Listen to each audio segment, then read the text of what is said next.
Assalamualaikum teman-teman, seperti biasa sebelum mulai Mimin mendoakan semoga teman-teman semua selalu dalam keadaan sehat walafiat. Oke, kali ini kita akan melanjutkan Martial Master versi novel bagian 1938. Bagi yang baru bergabung, selamat bergabung, dan bagi yang belum subscribe dulu lah agar Mimin tambah semangat lagi nih bikin videonya. Oke, kalau sudah kita langsung masuk ke isi ceritanya.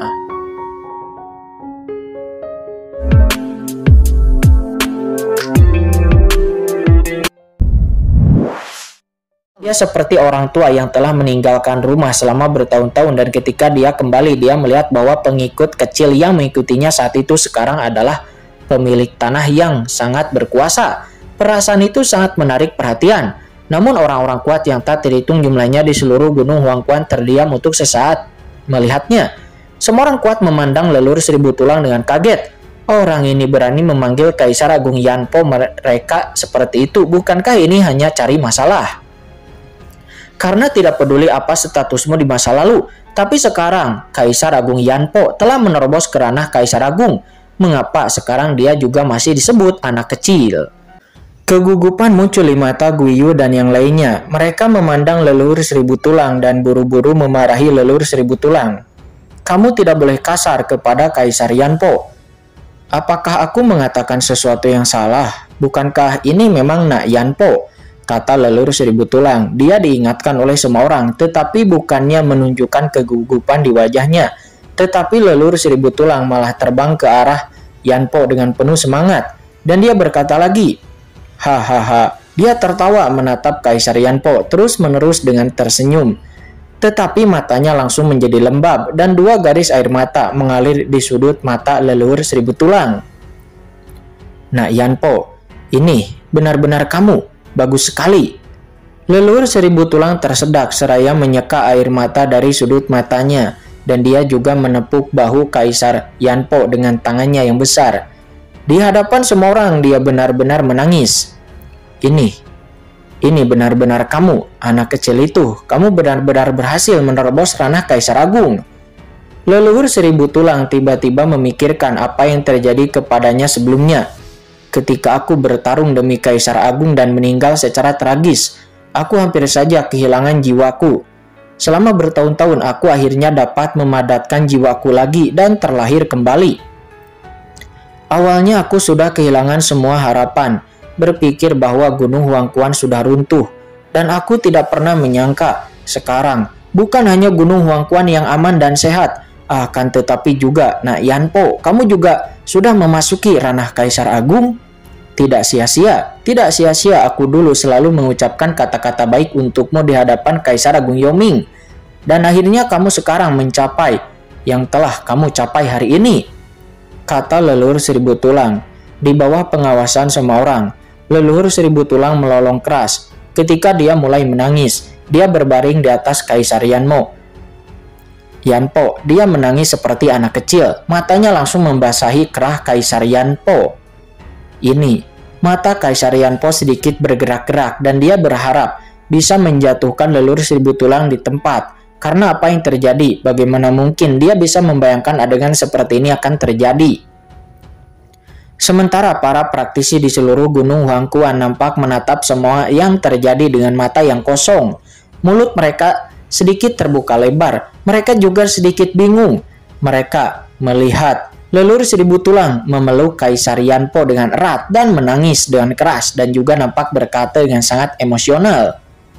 Nak Yanpo, apakah kamu ingat saat itu kamu akan mengakui Kaisar Agung Yoming sebagai ayah angkatmu? Tapi Kaisar Agung Yoming tidak menerimanya pada awalnya. Namun saya setuju kemudian, dan dia melihat bahwa Anda setia dan tulus, dan Anda dapat meyakinkan Kaisar Agung Yoming beberapa kali. Penglihatanku memang benar waktu itu. Oke, Kaisar Yanpo, kamu sebenarnya adalah orang pertama di antara kita yang melangkah ke ranah Kaisar Agung. Sebagai seorang ketua, aku sangat senang melihatnya.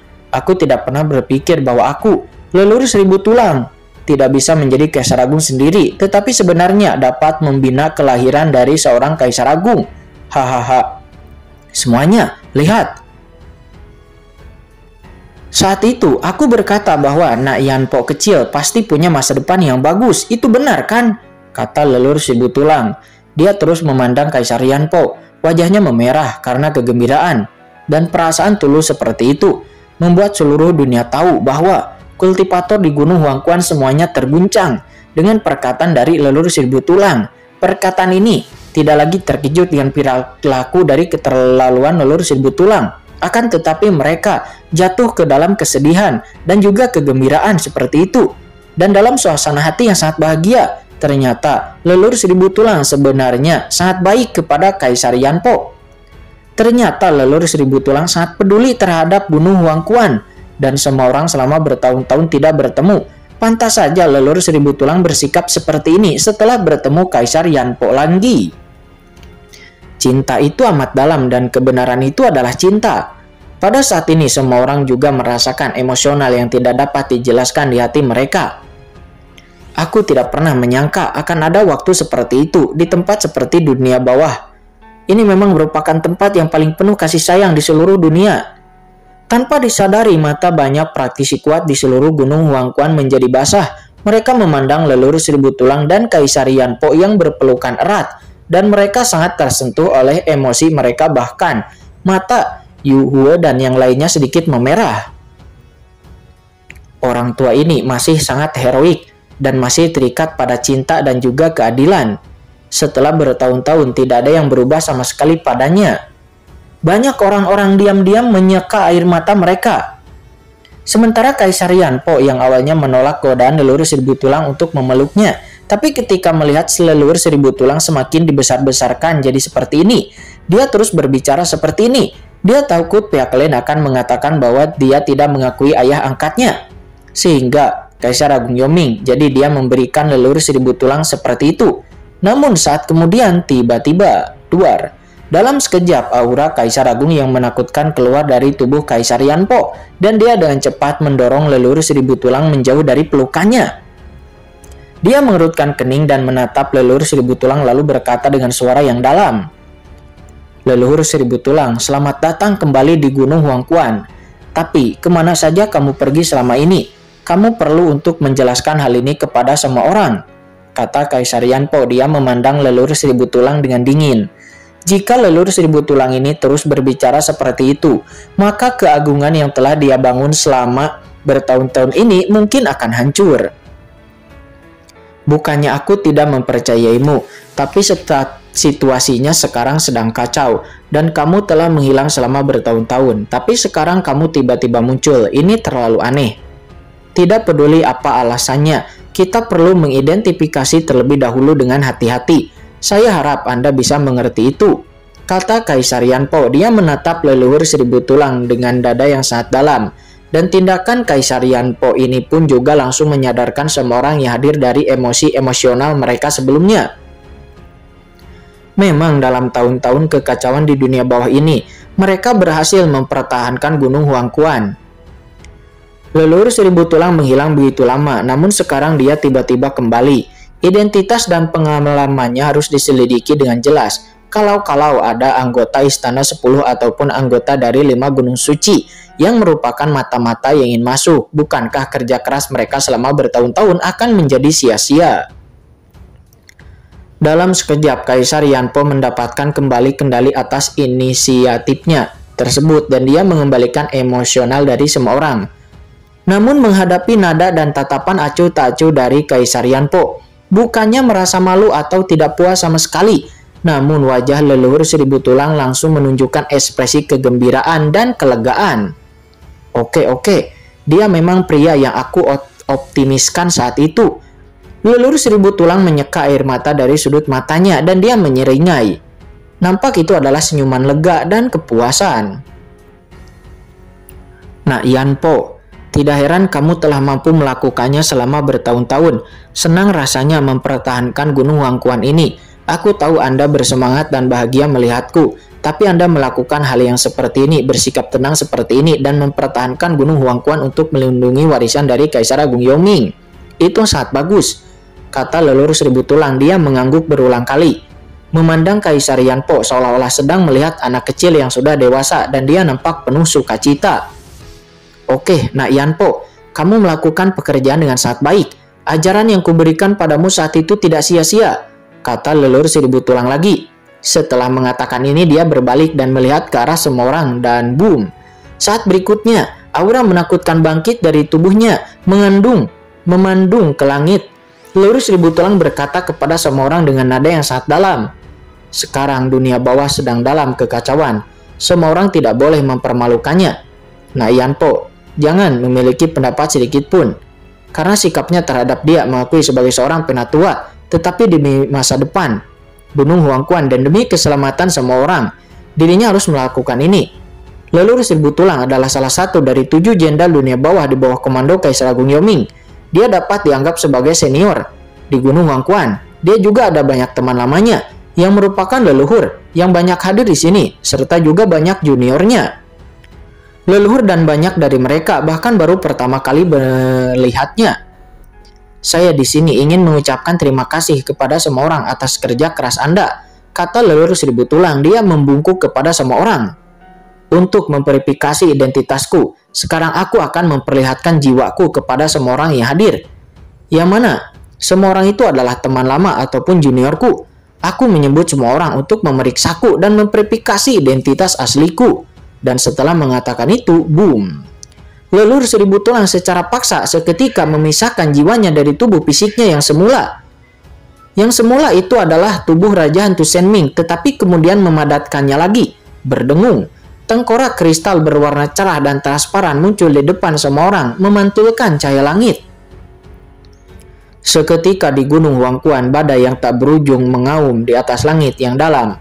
Nampak kabut menyelimuti malam dan menutupi setiap jiwa, setiap orang yang ada di sana. Ini sungguh menyedihkan. Namun pada saat ini, leluhur seribu tulang langsung meninggalkan tubuh fisiknya dan dengan paksa mengupas jiwanya. Cahaya jiwa yang terang bersinar di langit menerangi seluruh Gunung Huangquan yang telah tersembunyi di malam yang gelap selama ribuan tahun yang tak terhitung jumlahnya. Namun semua orang sangat terkejut. Semua orang yang hadir mengetahui jiwa ilahi itu dibagi. Setiap kultivator dunia bawah itu adalah keberadaan yang sangat penting. Kultivator dunia bawah menyerap energi dunia bawah dan memadatkan tubuh fisik. Setelah tubuh fisik dihancurkan, maka jiwa akan tetap ada dan masih akan dapat bertahan. Namun, begitu jiwa dihancurkan, maka jiwa pasti akan tercerai-berai dan bahkan tidak akan ada cara untuk menghindari reinkarnasi. Tetapi pada saat ini, agar semua orang dapat memverifikasi identitas aslinya, leluhur seribu tulang secara langsung bahkan secara paksa memisahkan jiwanya dari tubuh fisiknya dan lalu menampilkannya secara telanjang di depan setiap kultivator yang hadir. Perilaku murah hati seperti itu sangat mengejutkan hati setiap orang. Seribu tulang, tinjaulah. Leluhur seribu tulang sosoknya terpantul di langit dan suara gemuruhnya bergema di antara langit dan bumi menembus kedalaman jiwa setiap orang yang hadir. Seketika napas-napas yang tak terhitung jumlahnya bergema. Pada saat ini, semua orang menatap tindakan leluhur seribu tulang dengan mulut yang terbuka dan hati mereka sangat terkejut. Beraninya leluhur seribu tulang ini benar-benar berani. Dia benar-benar berani memperlihatkan jiwanya dan bahkan mengupas tubuhnya. Apakah dengan melakukan ini dia tidak takut diserang oleh orang lain dan jiwanya akan hancur berkeping-keping di tempat? Dia benar-benar putus asa untuk hidupnya sendiri. Sangat sembrono. Itu terlalu sembrono. Rumor mengatakan bahwa di zaman kuno, leluhur seribu tulang adalah yang paling ceroboh di antara 7 jenderal dunia bawah di bawah komando Kaisar Agung. Dan sekarang tampaknya memang demikian seperti yang dirumorkan. Sial, siapa yang berani menunjukkan jiwanya secara telanjang? Apakah kamu berani? Suara-suara diskusi terus-menerus bergema di Gunung Huangquan.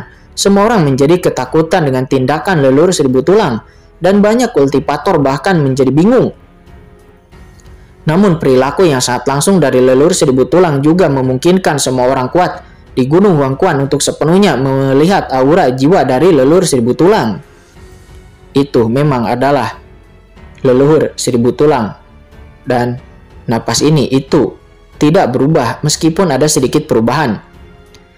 Dan lihat tengkorak yang mempesona itu adalah tengkorak Wan Ming yang dikorbankan Kaisar Agung saat itu. Oh, tidak heran leluhur seribu tulang mengatakan sebelumnya. bahwa jiwanya hancur dan dia dilahirkan kembali. Ternyata itu adalah berkat kristal Wanming. Itu adalah harta jiwa yang dikorbankan oleh Kaisar Agung Yoming saat itu. Meskipun nilainya tidak terlalu menentang surga, tetapi itu sudah cukup untuk menyapu banyak harta. Yah, bahkan itu dapat bersaing dengan tentara jiwa Kaisar Dao.